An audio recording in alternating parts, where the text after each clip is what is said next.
فاعوذ باللہ من الشیطان الرجیم بسم اللہ الرحمن الرحیم ان السمع والبصر والفؤاد كل اولئک کان عنہ مسئولا صدق اللہ العظیم ان اللہ وملائکتہ یصلون علی النبی یا ایہا الذین آمنوا صلوا علیہ وسلموا تسلیما اللہم صلی علی سیدنا مولانا محمد وآلہ وصحبہ افضل صلواتک وعدد معلوماتک وبارک وسلم۔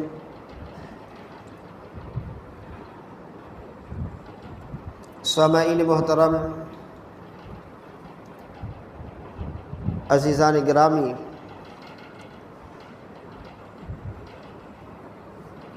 سورہ بنی اسرائیل پارہ نمبر 15 میں اللہ جل مجدہ الکریم نے ارشاد فرمایا ان السمع والبصر والفؤاد کل اولئک کان عنہ مسئولا۔ یقیناً سماعت انسان کے سننے کی صلاحیت یعنی کان، بصارت اور انسان کے دیکھنے کی صلاحیت آنکھ، اور اسی طرح انسان کا دل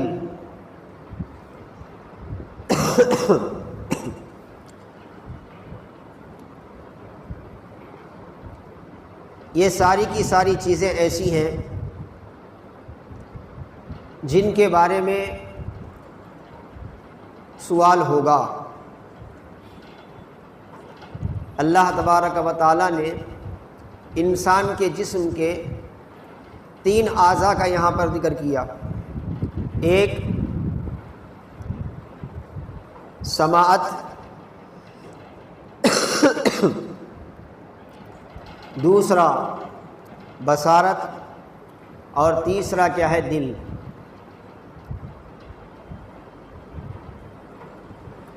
اور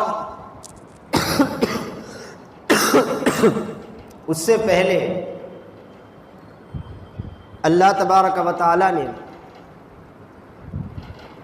یہ بات بھی بیان فرمائی وَلَا تَقْفُ مَا لَيْسَ لَكَ بِهِ عِلْمٌ، اس کے بارے میں اس چیز کے پیچھے نہ پڑو یا اس چیز کے پیچھے نہ کہو جس کے تعلق سے تمہیں علم نہیں ہے۔ پھر اس کے بعد فرمایا ان السمع والبصر والفؤاد کل اولئک کان عنہ مسئولا۔ اس آیت شریفہ میں انسان کو خصوصیت کے ساتھ 4 باتوں کے حوالے سے محتاط ہونے کا حکم دیا گیا ہے۔ ایک زبان، دوسرا کان، تیسرا آنکھ، اور چوتھا دل۔ کیونکہ دل جو ہے یہ مرکز ہے انسان کی زندگی کا۔ انسان کی زندگی کے سارے اعضاء کام کرتے ہیں، ظاہری اعتبار سے بھی، روحانی اعتبار سے بھی، اسی دل کی وجہ سے۔ عقل اچھا یا برا سوچ سکتی ہے تو دل کی وجہ سے۔ آنکھ کسی چیز کو دیکھتی ہے تو دل کی وجہ سے۔ کان کسی چیز کو سنتے ہیں تو دل کی وجہ سے۔ زبان کسی چیز کے بارے میں اظہار خیال کرتی ہے تو دل کی وجہ سے۔ تو دل مرکز ہے، لیکن اس کے لیے انسان کے جسم کے جو اہم آلے ہیں، اہم ذریعے ہیں، اہم اسباب ہیں، وہ کیا ہیں؟ وہ ہے آنکھ، کان اور زبان۔ اور سامعین محترم عزیزان گرامی، اسلام چونکہ یہ ایک خدائی مذہب ہے، اسلام کیا ہے؟ خدائی مذہب، یعنی اس کا انتخاب دنیا میں آ کر کسی انسان نے نہیں کیا ہے، بلکہ اللہ ہی نے انسانوں کے لیے اس مذہب کا انتخاب فرمایا۔ ایک انسان اچھے سے اچھا انسان کیوں نہ ہو، وہ بیٹھے اور اپنے عقل سے، اپنے دل و دماغ سے وہ سوچے، اور سوچ کر کیا ہے وہ کچھ کہے، اس میں کچھ نقص رہ سکتا ہے، کیونکہ یہ انسان کا اپنا بنایا ہوا معاملہ ہے۔ انسان اپنی طاقت بھر کوشش کر کے کوئی چیز تیار کر سکتا ہے، تو وہ اس کی طاقت، اس کا علم، اس کے ہنر کے مطابق ہوگا، لیکن کمی تو ہوگی، کیونکہ انسان ہر اعتبار سے کامل تو نہیں ہے۔ اسی لیے دنیا میں آپ دیکھیں جتنے بھی دین ہیں، جتنے بھی مذہب ہیں جو انسانوں کے بنائے ہوئے ہیں، جس میں انسانوں کا ہاتھ ہے، انسانوں نے بنایا ہے، ایسے جتنے مذہب ہیں آپ دیکھ لیں اس میں کتنی خامیاں ہیں، اس میں کتنی کوتاہیاں ہیں، آپ کو خود اندازہ ہو جائے گا۔ چونکہ مذہب اسلام حضرت آدم علیہ السلام سے لے کر ہمارے نبی محمد الرسول اللہ صلی اللہ تعالی علیہ وسلم تک ہدایت کے لیے انسانوں کو جو پیغام دیا گیا، اس پیغام کا نام کیا ہے؟ اسلام ہے۔ اسلام صرف 1400 سال کا مذہب نہیں ہے۔ اسلام، اس کا آغاز حضرت آدم علیہ السلام سے ہوا۔ اسلام کے پہلے نبی دنیا میں، پہلے پیغمبر دنیا میں اسلام کے کون ہیں؟ حضرت آدم علیہ السلام۔ آپ یاد رکھیں یہ بات کو۔ مگر خصوصیت کے ساتھ اسلام کو عروج نصیب ہوا محمد الرسول اللہ صلی اللہ علیہ وسلم کی آمد کے بعد۔ ویسے تو ہر دور میں جو پیغام نبی لے کر آئے تھے، حضرت عیسیٰ علیہ السلام کا جو پیغام تھا وہ اسلام سے ہٹ کر کوئی اور چیز نہیں تھا۔ حضرت موسیٰ علیہ السلام جو پیغام لے کر آئے تھے وہ بھی اسلام ہی تھا۔ حضرت ابراہیم علیہ السلام جس پیغام کے لیے آگ میں پھینکے گئے تھے وہ بھی اسلام ہی تھا، اور اس دین کو اللہ نے پائے تکمیل تک پہنچایا، یعنی مکمل کیا۔ وہ دین جو شروع ہوا تھا حضرت آدم علیہ السلام کی پیغام سے، اس دین کو پورا طور پر مکمل کیا گیا محمد رسول اللہ صلی اللہ علیہ وسلم کی ذات گرامی پر۔ اسی لیے قرآن میں ایک آیت ہے، الیوم اکملت لکم دینکم واتممت علیکم نعمتی ورضیت لکم الاسلام دینا،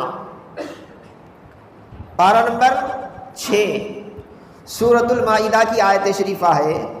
اللہ تبارک و تعالیٰ فرماتا ہے الیوم اکملت لکم دینکم، آج کے دن میں نے تمہارے لیے تمہارے دین کو مکمل کیا۔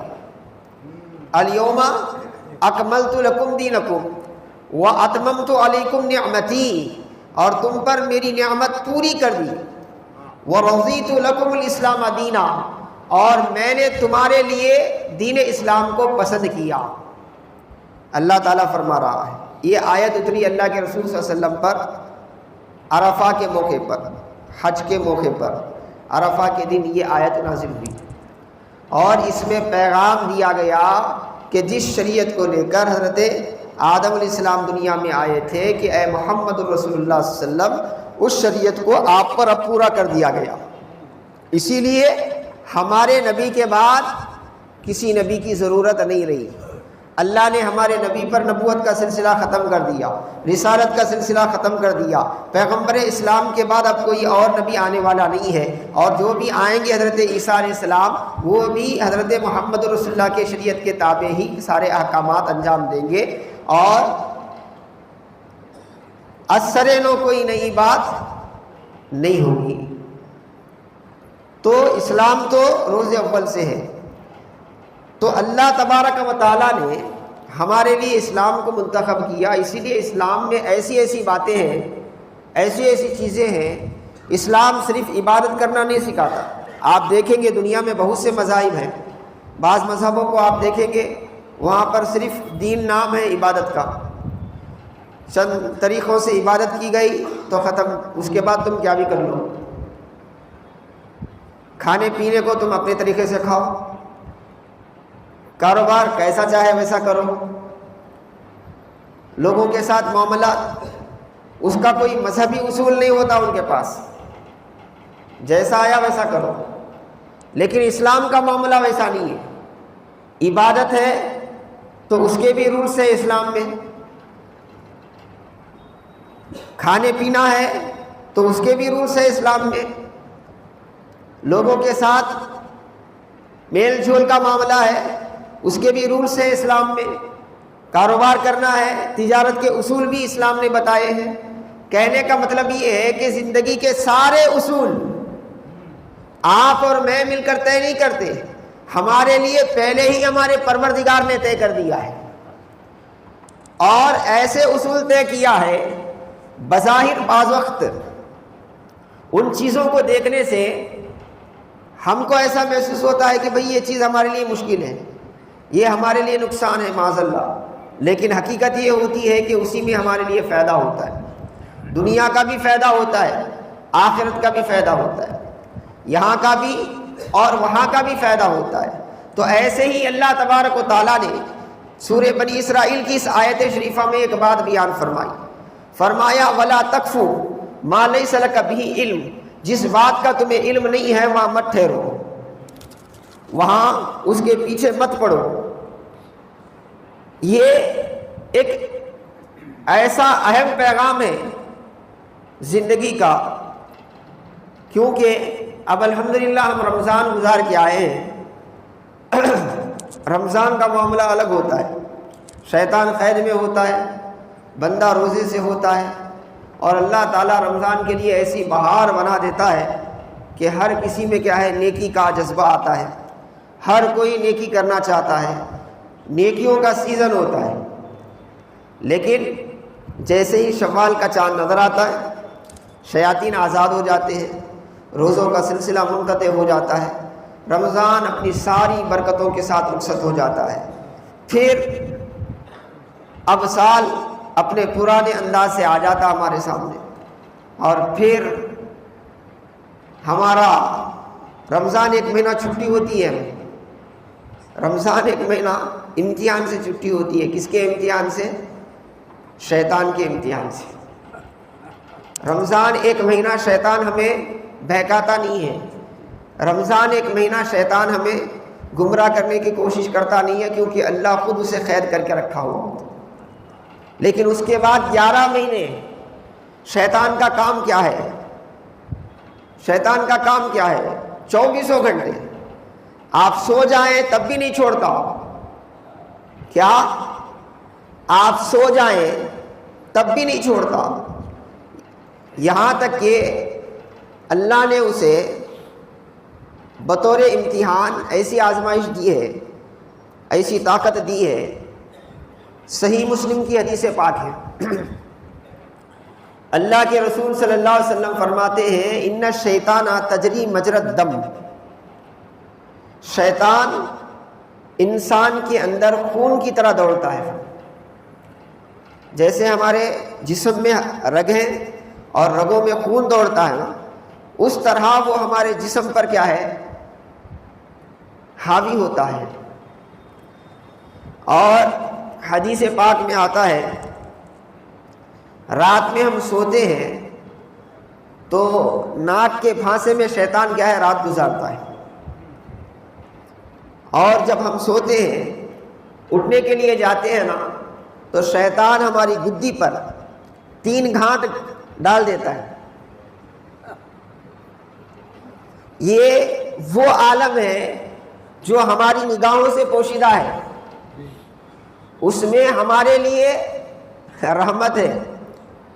یہ جو سارا نظام چل رہا ہے نا، اگر ہم پردہ اٹھا دے اللہ تعالیٰ، نبی نے جیسا دیکھا ہے ہم بھی دیکھنا شروع کر دے تو پھر جینا مشکل ہو جائے گا، جینا مشکل ہو جائے گا۔ اللہ تبارک و تعالیٰ نے اس نظام کو ہماری نگاہوں سے پوشیدہ رکھا ہے۔ کیا کیا ہے؟ پوشیدہ رکھا ہے، تاکہ ہم اطمینان سے زندگی گزاریں، لیکن شیطانی اثرات کی وجہ سے ہماری دنیا اور آخرت خراب نہ ہو، اس لیے اللہ تبارک و تعالیٰ نے اپنے نبی کو ساری چیزیں بتا دی ہیں اور ان کے ذریعے ہمیں پیغام دے دیا ہے۔ صبح تم کرتے ہو، تم سمجھ رہے ہو اپنے گھر میں ہو، اپنے بستر پر سویا ہوا ہو، اٹھا ہو تو میں اپنی مرضی سے اٹھا ہوا ہوں، میرے قریب کوئی شیطان نہیں آیا ہے، سارے گھر والے میرے ساتھ سوئے ہیں، کسی نے بھی شیطان کو دیکھا نہیں ہے، میرے پاس کہاں سے شیطان آئے گا؟ حاضرین محترم عزیزان گرامی، یہ ہم سوچتے ہیں، لیکن اللہ کے رسول صلی اللہ علیہ وسلم کا ارشاد یہ ہے، جب ہم سو کر اٹھتے ہیں صبح، ہمارے اٹھنے سے پہلے شیطان کیا کرتا ہے؟ ہم میں سے ہر ایک کے ساتھ، آپ کے ساتھ، میرے ساتھ، گھر میں 5 لوگ ہیں تو 5 لوگوں کے ساتھ، گھر میں 10 لوگ ہیں تو 10 لوگوں کے ساتھ شیطان کیا کرتا ہے؟ گدی پر 3 گھانٹ مارتا ہے۔ حدیث میں آتا ہے، اللہ کے رسول صلی اللہ علیہ وسلم نے فرمایا، اور گھانٹ مار کے کیا کرتا ہے؟ جب فجر کا رحمت والا وقت آتا ہے کہ بندہ اٹھ کر کیا ہے اللہ کی رحمت میں آ جائے، تو بندہ اٹھنا چاہتا ہے تو وہ ہماری اس گھانٹ کو تھپکتا ہے، تھپک کر کہتا ہے سو جا ابھی رات لمبی ہے، سو جا ابھی رات لمبی ہے، سو جا ابھی رات لمبی ہے۔ بعض تو اتنے عادی ہو جاتے ہیں، انہیں رات دن نکل کر کیا ہے سورج نکلنے کا بھی احساس نہیں ہوتا، سورج نکلنے کا بھی۔ بعض لوگ کوشش کرتے ہیں، انہیں محسوس ہوتا ہے ارے بھائی میں تو اٹھنا چاہ رہا تھا، ابھی رات ہے بلکہ سو گیا، بولتے ہیں ابھی رات ہے بلکہ سو گیا۔ آپ سو رہے نہیں ہو، روزانہ یہ نظام چل رہا ہے۔ کیسا نظام چل رہا ہے؟ شیطان جو ہے ہمارے گدی کے ساتھ کھیلتا ہے، 3 گھانٹ ڈالتا ہے اور سلاتا ہے، رات لمبی ہے، سو جا سو جا سو جا، تاکہ ہم اللہ کی رحمت میں نہ آ سکیں۔ اللہ کے رسول فرماتے ہیں بندہ اس کے باوجود شیطان کے اثر میں نہیں آ کر اٹھتا ہے، اللہ کا نام لیتا ہے تو خود بخود 1 گھانٹ کھل جاتی ہے اس کی، کسی سے دم کرانے کی ضرورت نہیں۔ یہ شیطانی اثر ایسا ہے، بعض شیطانی اثر کے لیے آپ کسی اللہ والے سے دم کرانا پڑتا ہے، لیکن یہ شیطانی اثر روزانہ کا ہے۔ اللہ کا نام لیتا ہے تو 1 گھانٹ کھل جاتی ہے، پھر جا کے وضو کرتا ہے تو دوسری گھانٹ کھل جاتی ہے، وہ نماز کے لیے ٹھہر جاتا ہے تو تیسری گھانٹ کھل جاتی ہے۔ جب وہ نماز پڑھ کے باہر نکلتا ہے تو بالکل تر و تازہ ہو کے نکلتا ہے، بالکل تر و تازہ ہو کے نکلتا ہے۔ اگر بندہ ایسا نہیں کرتا تو سارا دن اس کے ذہن پر، دل پر، دماغ پر ایک بوجھ ہوتا ہے، ایک بوجھ، ایک بیزارگی، ایک چڑچڑا پن۔ ہم سمجھتے ہیں کہ بھئی یہ طبیعت کی خرابی ہے، یہ طبیعت کی خرابی نہیں ہے، یہ شیطانی نظام ہے جو ہمارے ساتھ لگا ہوا ہے۔ اسی لیے اللہ تعالیٰ نے اپنے کلام میں یہ بات فرمایا وَلَا تَقْفُ مَا لَيْسَ لَكَ بِهِ عِلْمٌ، تمہیں علم نہیں ہے تو سیکھو، جانو، وہ دین کا معاملہ ہو اور دنیا کا معاملہ ہو، بغیر علم کے نہ اس کے پیچھے پڑھو، نہ اس کے بارے میں بولو، نہ اس کی طرف جاؤ۔ علم نہیں ہے تو اولین ذمہ داری ہے پہلے جانو اور یاد رکھو، تمہاری سماعت، تمہاری بصارت، تمہارا سننا، تمہارا دیکھنا، تم سمجھ رہے میرے دائرے اختیار میں ہے، میری آنکھ ہے نا میں کچھ بھی دیکھ سکتا ہوں، میرے کان ہے نا میں کچھ بھی سن سکتا ہوں، میری زبان ہے نا میں کچھ بھی بول سکتا ہوں، میرا دل ہے نا میں کچھ بھی سوچ سکتا ہوں، یہ تم سمجھ رہے ہو۔ اللہ فرماتا ہے نہیں، یہ ساری چیزیں ایسی ہیں کہ ایک دن تمہارے یہ سارے معاملات جو ہے اللہ کے سامنے آئیں گے، حساب دینا پڑے گا، دیکھنے کا بھی حساب دینا پڑے گا، زبان سے کیا کیا تم بولے تھے اس کا بھی حساب دینا پڑے گا، کان سے کیا کیا سنے تھے اس کا بھی حساب دینا پڑے گا، دل میں کیا اچھا سوچے تھے برا سوچے تھے اس کا بھی حساب دینا پڑے گا۔ ان السمع والبصر والفؤاد کل اولئک کان عنہ مسئولا، یہ ساری چیزیں یہ قابل سوال ہے اللہ کی بارگاہ میں، قابل سوال ہے اللہ کی بارگاہ میں۔ اور حاضرین محترم عزیزان گرامی، یہ آیت ہمیں احساس دلاتی ہے کہ رمضان کے بعد ہماری زندگی کیسی ہونی چاہیے، ورنہ عام طور پہ ہماری صبح کیا ہوتی ہے، شام کیا ہوتی ہے، ہم بہتر جانتے ہیں۔ حاضرین محترم عزیزان گرامی، ایک مومن کی ذمہ داری یہ ہے کہ وہ ہمیشہ وہ کام کرے جو اسے دنیا اور آخرت میں فائدہ دے، دنیا اور آخرت میں فائدہ دے۔ اللہ نے مومن اور غیر مومن کے درمیان فرق کر کے سمجھایا، مومن اور غیر مومن کے درمیان فرق کر کے سمجھایا۔ کیا فرق کر کے سمجھایا معلوم؟ غیر مومن جو ہے وہ جب بھی چاہتا ہے تو صرف دنیا کا بہتر چاہتا ہے، اچھا کھانا ملے، کاروبار اچھا ہو، گھر اچھا ملے، بس دنیا کا۔ لیکن مومن جو ہے اس کا معاملہ یہ ہے، وہ کیا کہتا ہے؟ اللہ فرماتا ہے ربنا آتینا فی الدنیا حسنۃ وفی الآخرۃ حسنہ، وہ کہتا ہے مولا دنیا بھی اچھی دے اور آخرت بھی اچھی دے، وقنا عذاب النار، اور نار جہنم سے کیا ہے ہمیں محفوظ فرما۔ یہ مومن کی زندگی کا انداز ہے۔ یہ صرف ربنا آتینا دعا ایک ہی نہیں ہے، یہ دعا نہیں ہے، یہ پیغام ہے۔ یہ صرف دعا نہیں ہے، یہ دعا کے ذریعے اللہ نے ہمیں پیغام دیا ہے کہ مومن کی سوچ ایسی ہوتی ہے، مومن کے جینے کا طریقہ یہ ہوتا ہے، وہ ایک ایک کام میں یہ دیکھتا ہے کہ بھئی اس میں دنیا کے فائدے کے ساتھ ساتھ آخرت کا کیا فائدہ ہے۔ حاضرین محترم، آج ہماری زبانیں ناحق کسی پر تہمتیں لگاتی ہیں، ہم سوچتے نہیں ہیں۔ ہماری زبان غیبت کرتی ہے، ہم سوچتے نہیں ہیں۔ ہماری زبان چغلی کھاتی ہے، ہم سوچتے نہیں ہیں۔ اور بعض لوگ ایسے ہیں، وہ سمجھتے ہیں ہم کسی کی چغلی نہیں کھاتے، ہم کسی کی غیبت نہیں کرتے، لیکن غیبت ہمارے سامنے کی جائے تو ہم خاموش بیٹھ کے سنتے ہیں، ہمارا کوئی گناہ نہیں ہے۔ جس طرح غیبت کرنے والے کا گناہ ہے نا، خاموشی سے بیٹھ کر اس کی غیبت سننے والے کو بھی گناہ ہوتا ہے۔ اسی لیے اللہ نے صرف زبان کو ذمہ دار نہیں ٹھہرایا، کان کو بھی ذمہ دار ٹھہرایا۔ آج معاشرے میں جتنی برائیاں پھیل رہی ہیں، آپ دیکھیں، کسی کے بارے میں بھی کوئی مسئلہ آپ کے سامنے آ جائے، آپ اس کو پکڑ لیں۔ آپ کے سامنے جو بات لاتا نا، اس کو پکڑو، آپ اسے بولو یہ بات تجھے کہاں سے معلوم ہے؟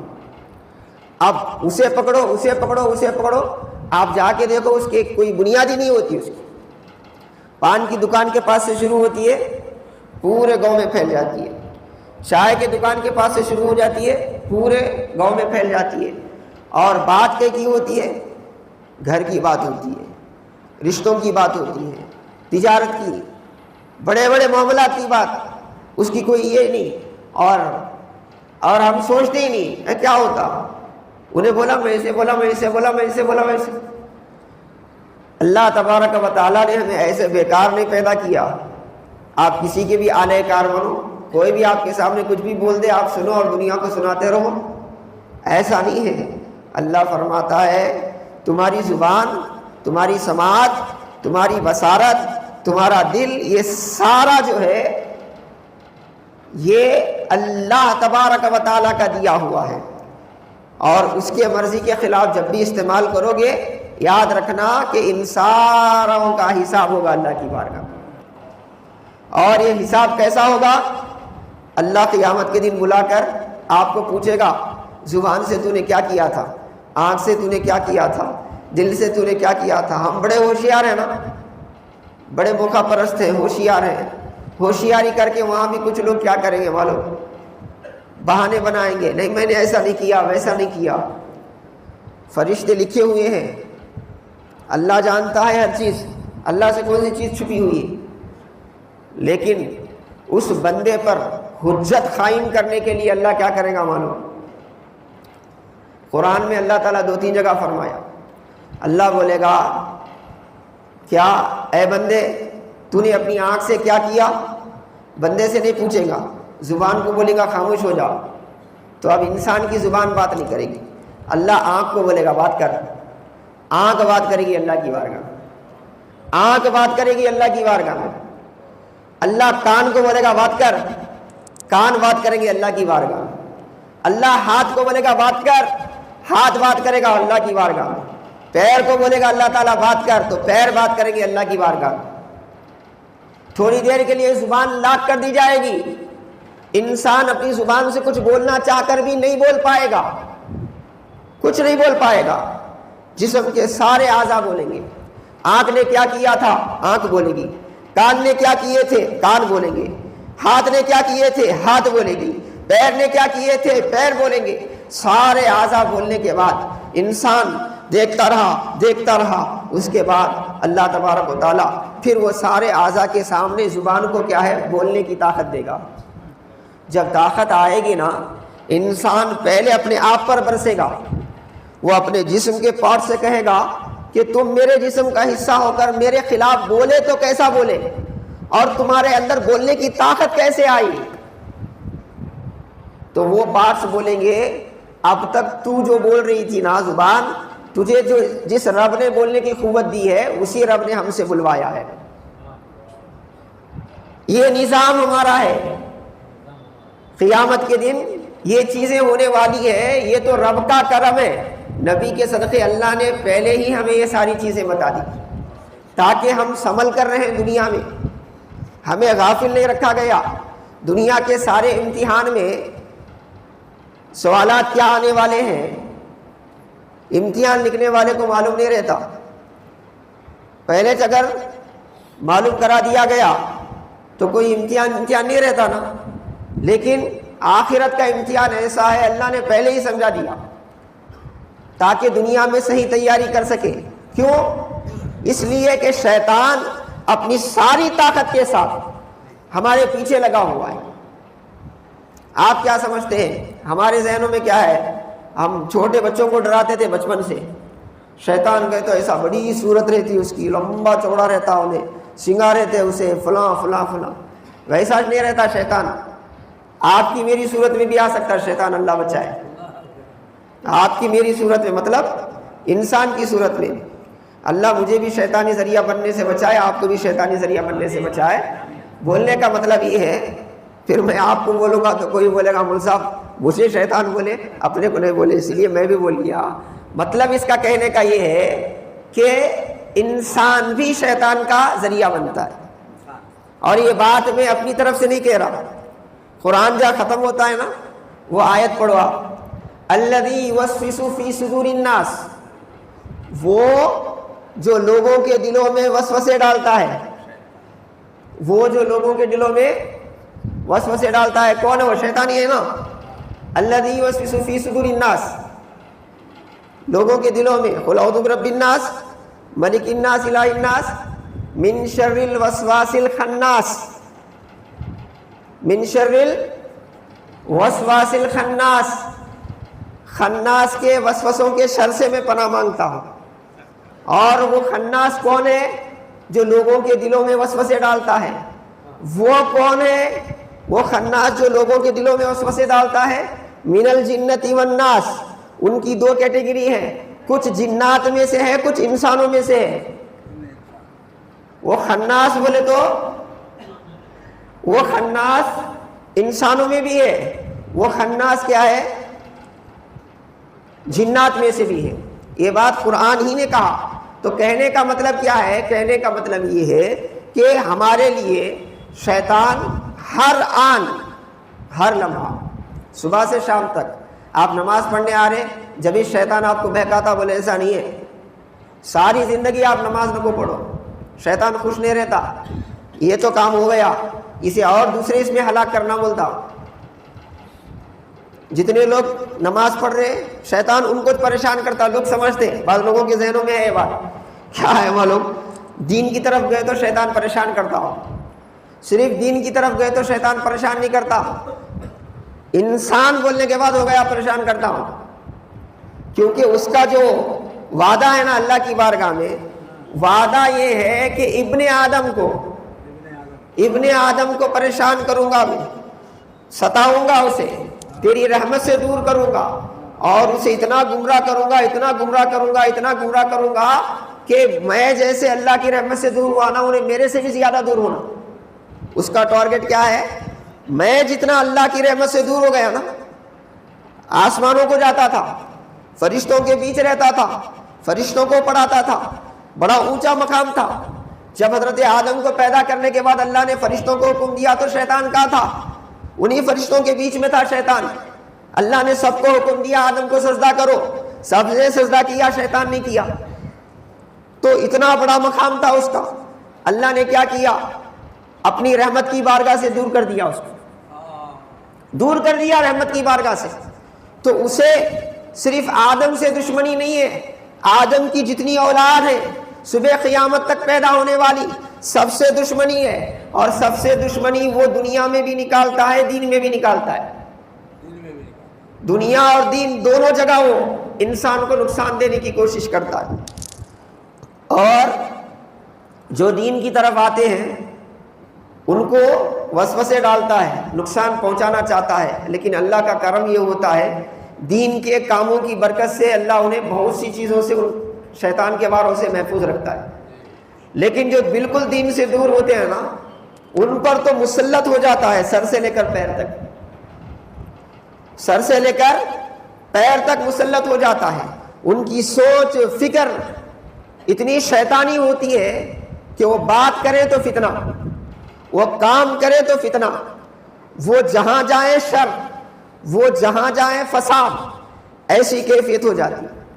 ہم کہتے ہیں کہ لوگ کیا کرتے ہیں ایسے آدمی کو، سامنے کچھ بھی نہیں بولے تو پیچھے تو اس کے لیے بد دعائیں دیتے، لوگ نہیں دیتے بد دعائیں، ایسے آدمی کو بد دعائیں دیتے۔ تو آپ سوچو شیطان کیا کام کر دیا، اتنا اس کو گمراہ کر دیا کہ خود انسان بھی اسے بد دعا دینے لگے۔ انسان بھی اسے بد دعا کا مطلب کیا؟ اللہ کی رحمت سے دور ہو جانا، اللہ اس پر کرم نہیں کرنا۔ تو حاضرین محترم عزیزان گرامی، اسی لیے اللہ تبارک و تعالی ہمیں احساس دلا رہا ہے، کیا احساس دلا رہا ہے؟ کہ تم اپنی زندگی کے ہر کام میں، زندگی کے ہر معاملے میں اپنی زبان کا صحیح استعمال کرو، اپنی آنکھ کا صحیح استعمال کرو، اپنی کان کا صحیح استعمال کرو، اپنے اعضاء کا صحیح استعمال کرو۔ یہ مت سمجھو کہ آج تمہاری آنکھ کے بارے میں کوئی نہیں پوچھ رہا ہوگا، آج تمہارے کان کے بارے میں کوئی نہیں پوچھ رہا ہوگا تو کل بھی پوچھ نہیں ہوگی، ایسا نہیں۔ یہ دارالامتحان ہے، تمہیں مہلت دی جا رہی ہے، لیکن کل اللہ کی بارگاہ میں جاؤ گے تو ایک ایک شے کا تمہیں اللہ کی بارگاہ میں حساب دینا ہوگا۔ اسی لیے حاضرین محترم، رمضان ختم ہو گیا تو ہو گیا ختم، ایسا نہیں ہے۔ اب اصل امتحان شروع ہوا ہے، اصل امتحان اب سے شروع ہوا ہے۔ رمضان میں ہم نے جتنی عبادتیں کی اللہ قبول کر لے، لیکن اب ہم کوشش یہ کریں کہ اب بقیہ جو ایام ہیں، بقیہ جو سال ہے، زیادہ سے زیادہ اللہ کی بارگاہ میں عبادت کریں، اور اپنی زبان کو، اپنے اعضاء کو صحیح انداز میں استعمال کریں، اور دین سے دور ہیں تو دین کا علم سیکھیں۔ جس مسئلے کو معلوم نہیں ہے علم والوں سے معلوم کریں، جاہلوں کے پاس جا کر اور فتنے میں نہ پڑے، علم والوں سے معلوم کریں، اور جہاں تک ہو سکے فتنہ خوروں سے، فتنہ پروروں سے اپنے آپ کو بچائیں۔ اللہ پاک کی بارگاہ میں دعا ہے کہ اللہ تبارک و تعالی ہمیں کہنے سننے سے زیادہ عمل کرنے کی توفیق عطا فرمائے۔ اللہ تعالی ہر شر سے ہمیں محفوظ رکھے، زندہ رکھے تو ایمان پر رکھے، دم واپس ایمان پر خاتمہ فرمائے۔ وآخر دعوانا الحمدللہ رب العالمین۔